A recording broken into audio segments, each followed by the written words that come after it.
안녕하세요. 셰퍼니의 행복한가의 대표 한지연입니다. 오늘은 내 남편이 상간녀에게 빠지는 이유에 대한 이야기를 해보겠습니다.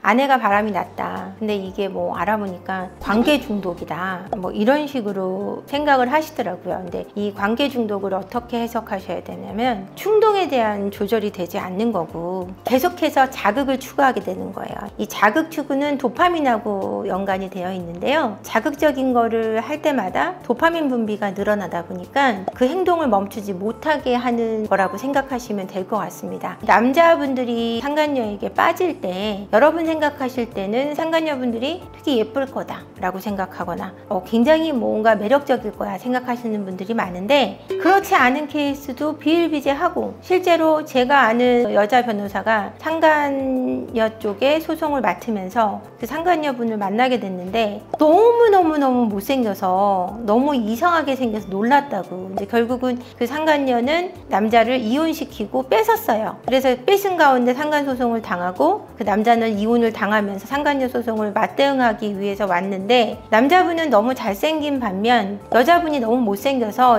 제 아는 변호사가 충격을 받았다고 얘기를 하더라고요. 그러면은 내 남편은 상간녀에게 왜 빠진 걸까? 이에 대해서 고민하실 것 같아요. 첫 번째로 남자들이 상간녀에게 빠지는 이유는 그 여자들이 여지를 주기 때문입니다. 내가 너한테 나를 내어줄 마음이 있어 라는 여지를 주는 거죠. 근데 그 여지라는 것이 어떻게 생각하시냐면 나 너랑 자고 싶어 이렇게 해야 여지라고 생각하시고 뭐 그러지 않았는데 나는 그러려고 바람핀 게 아닌데 라고 생각하시는 분들이 있을 것 같아요. 근데 그게 아니라 여지라는 거는 어떤 거냐면 은근슬쩍 나는 뭐 혼자 산다든지 또는 남편이 있지만 외롭다든지 내가 싱글이라는 거를 어느 정도 어필한다든지 내가 남편이 있지만 있으나 마나한 남편하고 살고 있다. 사실은 부부관계도 안 하고 있고 이런 식으로 여지를 준다는 거죠. 칭찬을 많이 한다거나 칭찬의 정도도 의미 있게 하시는 분들이 있어요. 아주 이상 야릇하게 여지를 줍니다. 그냥 멋있어요 라고 얘기하는 게 아니라 아주 야릇하게 멋있다는 얘기를 한다든가 이런 식으로 공기 속에서도 여지를 줄 수가 있거든요. 그럼 여지를 주는 여성들한테 남성분들이 빠진다고 생각하시면 될 것 같습니다. 곧 이건 어떤 의미냐면 저 여자랑 내가 잘 수 있다면 잘 수 있는 가능성이 있다는 느낌만으로 내 남편은 그 여자에게 빠질 확률이 높다라는 거죠. 남성분들의 성적인 욕구가 그 사람의 여지를 통해서 이루어질 수 있다라는 희망을 가질 때 이 외도는 시작이라고 보시면 될 것 같습니다.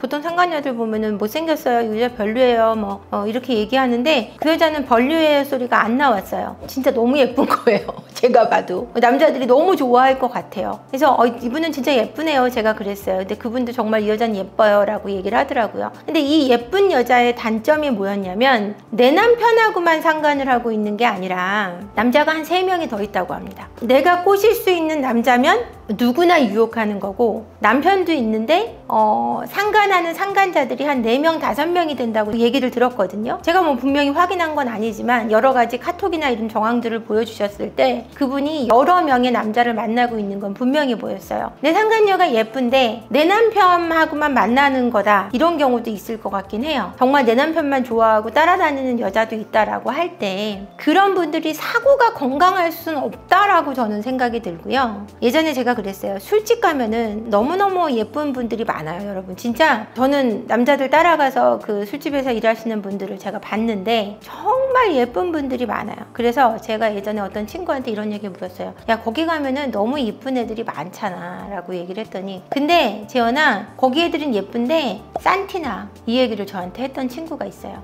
걔네들은 예쁘긴 한데 왠지 모를 싼티가 있어 라는 얘기를 저한테 해줬었거든요. 제가 술집 여자분들을 봤는데 싼티가 났다 안 났다 이런 얘기를 하는 것이 아니라 여러분들이 조강지처로서 갖고 있는 어떤 그런 위험이나 우아함 이런 것들이 그 사람들이 갖고 있지는 못하다는 거예요. 여러분들이 인생을 쉽지 않게 살아온 만큼 그렇게 인생을 쉽게 사시는 분들 남의 가정을 파괴해서 쉽게 자기가 취할 것을 취하고 싶어 하시는 분들은 그들의 마음만큼 가벼움이 있어요. 외모에 예쁘다는 것이 전부일 수 없다라는 거죠. 그러니까 여러분들이 가진 삶에 견뎌온 힘을 그들의 어떤 싸구려 미하고 견주지 않으셨으면 좋겠습니다.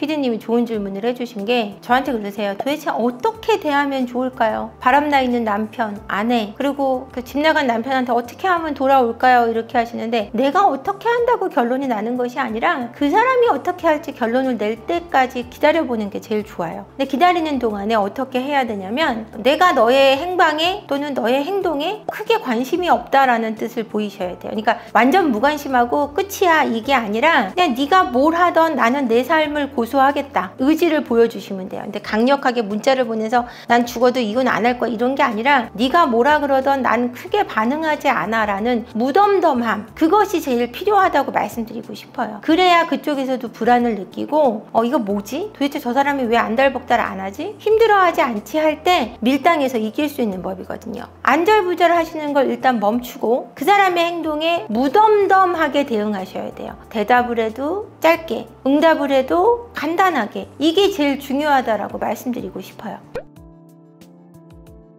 내가 부부관계를 안 해줬기 때문에 바람을 폈다기보다는 부부관계가 안 되는 문제를 잘못된 방향으로 풀었다라고 저는 설명드리고 싶어요. 내가 부부관계에 대해서 너무나 비적극적이었다. 정말 너무 거부하고 발로 차고 밀쳐버리고 1년에 한 번만 하면 되지 왜 이렇게 말이 많냐 이런 식으로 했다면 그건 본인의 책임이 있는 건 맞아요. 그 정도까지 수준이 아닌 이상은 부부관계를 더 개선하기 위해 남편분도 노력을 했어야 되고 바람난 아내분도 노력을 하셨어야 된다라는 얘기죠. 바람을 난 사람은 성관계를 안 해줬으니까 당연하다고 얘기하는 게 옳지 못하다는 얘기를 먼저 해드리고 싶고요. 만약에 그런 생각을 하고 계시다면 이런 문제가 있을 수 있어요. 부부관계를 잘 했는데도 바람이 난 케이스도 있단 말이에요. 이때는 어떤 거냐면 남편의 성욕이 지나치게 많을 때 성적인 어떤 많은 취향이 있잖아요. 자신의 독특한 취향을 아내한테 얘기할 수 없는데 내가 막대할 수 있는 상간녀한테는 그게 가능한 경우, 그런 케이스가 있어요. 그러니까 이거는 서로 대화가 충분하지 않을 때, 서로 정서적으로 친밀하고 성인 애착이 건강하게 이루어지지 않았을 때 이런 일이 일어난다는 얘기를 해드리고 싶어요. 성인 애착이 건강하게 이루어져서 성적인 취향을 솔직하게 나눌 수 없다면 이런 일이 일어날 수 있다는 사실은 제가 말씀드리고 싶네요. 여러분들이 지금 부부관계의 개선을 원하신다면 더 적극적으로 남편과 아내와 소통할 수 있는 방향을 찾으시기를, 그 방법 중에 하나가 부부 상담 속에서 서로 자존심이 상하지 않은 상태로 대화를 나눌 수 있다는 사실도 좀 알고 계시면 좋겠고요. 상담이 되지 않으면 중간 누군가를 통해서라도 건강한 소통, 서로 소통을 하기 위해 더 적극적으로 노력하시기를 바란다는 말씀을 드리고 싶습니다. 고맙습니다.